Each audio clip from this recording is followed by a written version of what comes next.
And if you are engaging, Bota McNamara, legal consultant for the Insolvency Legislation, explained the role and authority of the trustees and the Insolvency Supervisor under the new legislation, spearheaded by the National Competitiveness and Productivity Council (NCPC).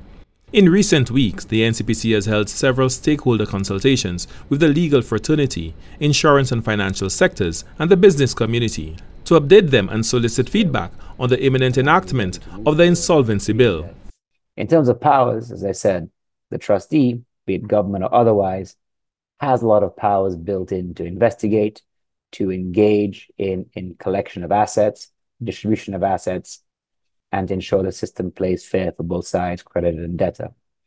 Same with the insolvency supervisor, because they will have at their disposal a lot of tools to police trustees to make sure they're doing their job correctly.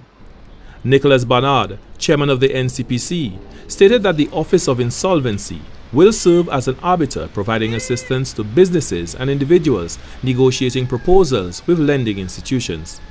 With that arbitering agency that can help them, can mediate, I think it's a fantastic idea. I think it'll give businesses a lot of confidence. Going through difficult times, they know that there's a door that they can knock on. Again, I also think that the banks will actually appreciate that mediating agency, and it'll give them security too. Brian Louisi, Executive Director of the St. Lucia Chamber of Commerce, Industry and Agriculture, acknowledged the Chamber's support and active participation in discussions and consultations over the years, contributing to the formulation of the insolvency legislation from its initial concept to the current stage. The Chamber was one of those who, over 15 years ago, spoke about the issue of access to credit. And access to credit has two sides. It has the supply side, but also it has the demand side. He noted that the Chamber has long advocated for strengthening St. Lucia's financial infrastructure and landscape to offer more options for both the business community and individuals.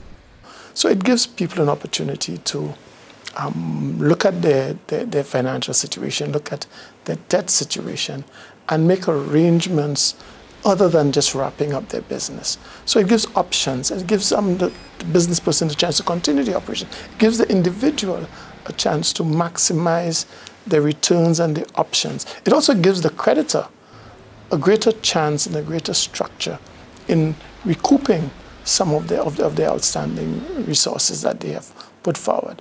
The NCPC also received high commendation for its steadfast commitment to advancing the insolvency legislation.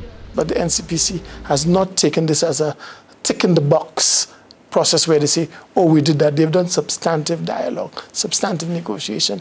It has been sometimes frustrating, but they've stayed the course. And so we're happy to see this legislation come into fruition. It's been marvelous to look and see what work and what they've achieved, and to hear the members and the people on the ground articulate what they've achieved. It's fantastic. The NCPC has launched a public education campaign to inform stakeholders and the wider public about the benefits and provisions of the insolvency legislation. For the National Competitiveness and Productivity Council, Glenn Simon reporting.